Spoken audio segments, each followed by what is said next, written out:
Благодарам. Почитуван колега Мисовски, почитувана заменичка министерка за финанси. Накратко ќе се обидам и јас да дадам осврт за предлог буџетот за 2020 година. Буџет за кој што вие велите дека инвестирате во човечки капитал, односно дека со вака скроен буџет ќе се потрудите да го зголемите економскиот раст и развој на Македонија.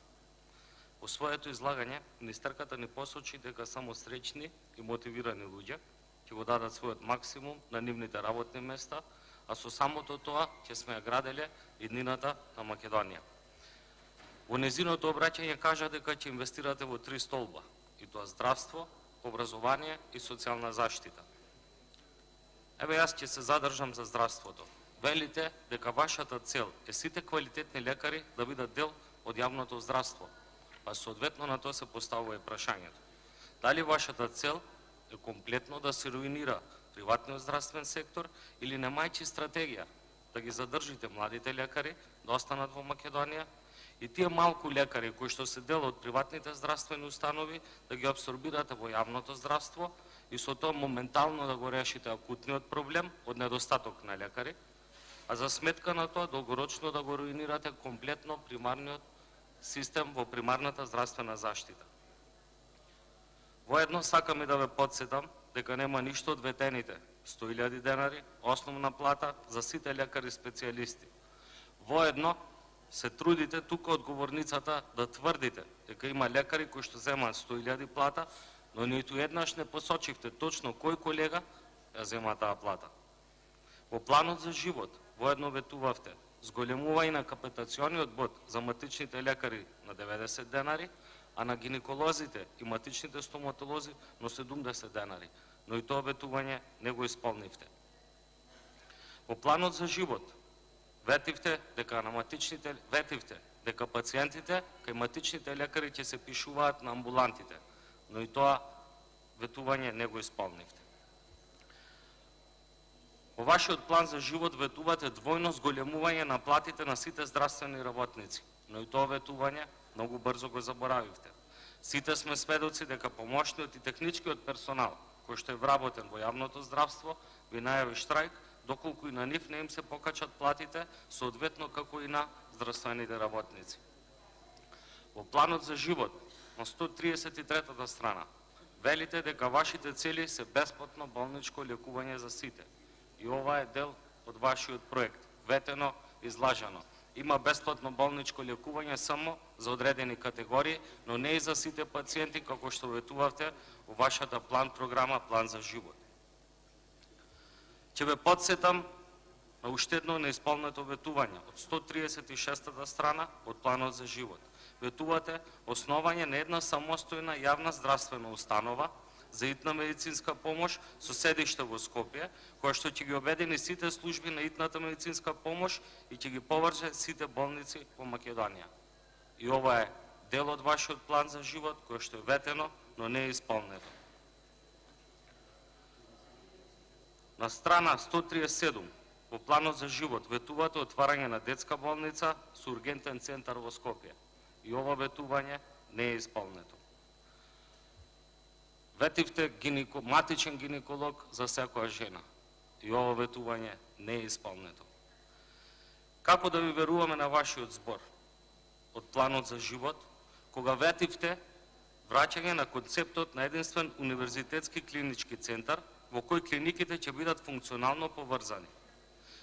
Исто така, ветивте укинување на економските директори и управните одбори на 27 постоечки клиники, кои што според вас беа само финансиски товар за здравството. Еве, уште еднаш ќе повторам пред јавноста за да ве потсетам. Економските директори не се укинати, напротив, назначивте нови таму каде што немате, за да ги вдомите вашите кадри. Управните одбори не се укинати, туку ги оставивте и назначивте ваши докажани партиски кадри. И навистина дојде живот, нема што, но дојде живот само за вас и вашите партиски кадри. Во планот за живот оваа реформа ја ветувате во првите 6 месеци од вашето владење. Еве уште малку ќе ви истече мандатот, но ова не го исполнивте. На 134-та страна во планот за живот од областа на превентивната здравствена заштита ветувате засилена контрола на заразните болести, А со што се соочуваме во моментов? Имавме епидемија на морбили, за која што цела јавност знае како се справивте, кој што со жалење можам да кажам дека имаше многу смртни случаи и немаше соодветна реакција од страна на Министерството на здравство и министерот. Исто така, во клиничката болница во Штип имавме појава на хепатит С кај пациентите, но и за овој скандал немавме разрешница. Деновиве сме сведоци за епидемија во најава, а тоа е хепатит А, кој што се јави кај учениците во неколку скопски училишта. Болест, колку да знае јавноста, ова болест се шири поради недоволна хигиена кај децата. Ова е класичен пример како вие се грижите на терен за најмладите категории. Имаме ситуација кај што родителите јавно кажуваат дека самите даваат парични средства за да се обезбедат минимални хигиенски услови за децата. Мора да споменам една тема која што не засега сите нас, а со жалење можам да констатирам дека од надлежните нема мерки ни на повидок. Тоа е аерозагадувањето. Во вашиот план за живот на 135-та страна ветувате дека ќе донесете сет мерки за намалување на аерозагадувањето. И навистина, донесовте една квалитетна мерка во Тетово и пошироко, го затворивте Југохром, но морам да ви напоменам дека Тетово е светски рекордер по аерозагадување. Југохром го затворивте, луѓето ги оставивте без плати и без екзистенција, а загадувањето во Тетово се уште е на највисоко ниво. Навистина дојде живот. Нашите градови се едни од првите во светот и во Европа по загаденост. Дури и средношколците излегоа на протест и јавно го искажаа своето незадоволство од начинот на кој што владата на СДСМ и ДУИ се бори со решавањето на овој проблем. Не можам да не споменам колку енергија и партиски ресурси СДСМ вложи за да ги спречи средношколските протести. За да на крај, откако во јавноста излезе една снимка каде што директорите се закануваат на децата да не протестираат, веднаш така комунистички, да ја разрешите без ни една процедура, само за да се моментално, за да се спречи гневот на младите и на јавноста од вашите постапки.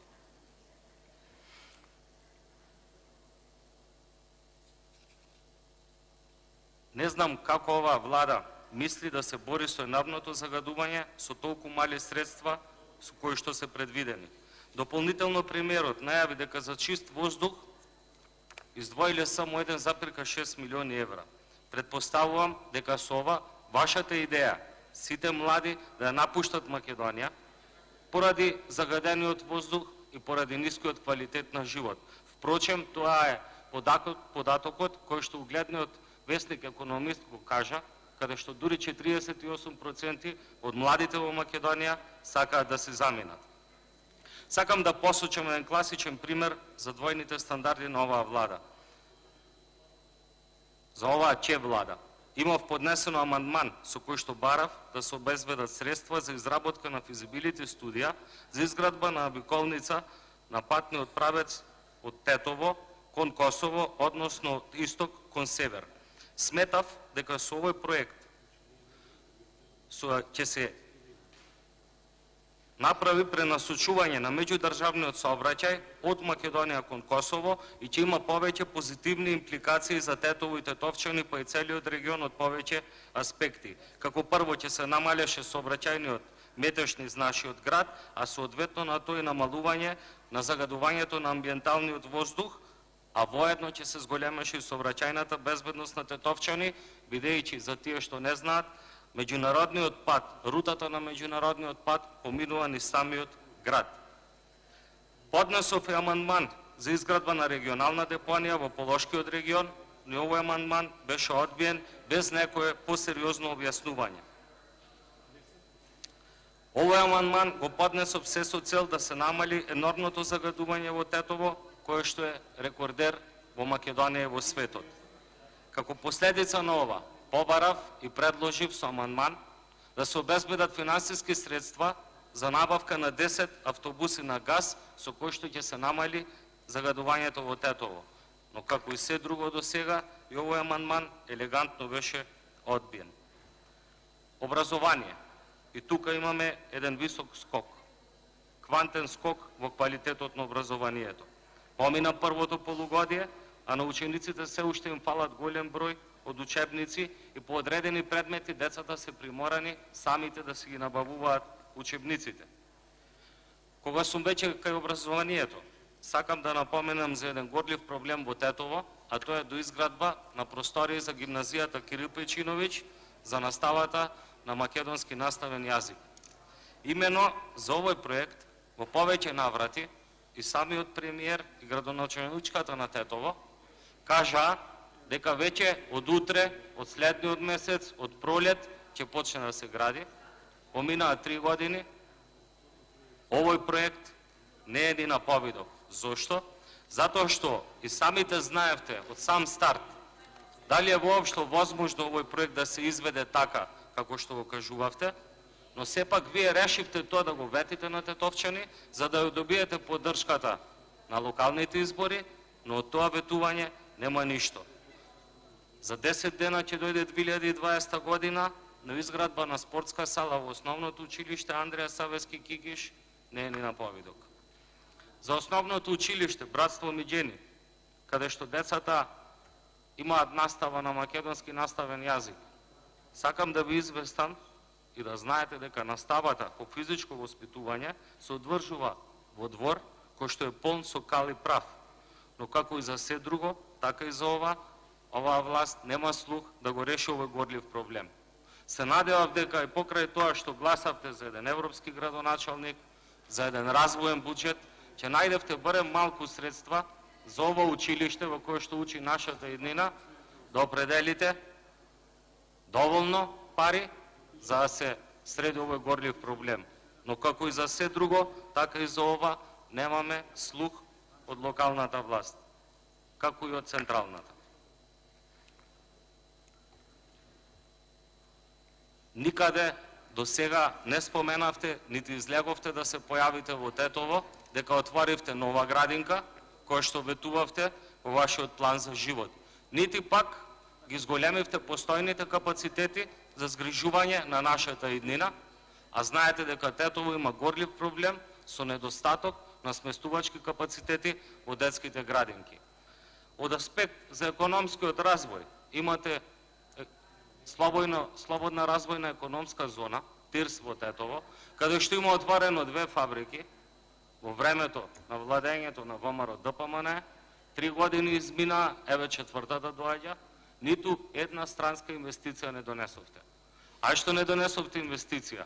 Го затворивте Југохром и никој од оваа влада не се потруди да најде барем други помали инвеститори во општина Јегуновце да отворат некаков индустријски капацитет за да можат тие луѓе да се вработаат некаде и да го извадат своето парче леп. Ете така оваа влада и овој развоен со овој висок, највисок до сега развоен буџет се грижи за Тетово и тетовчани. Благодарам.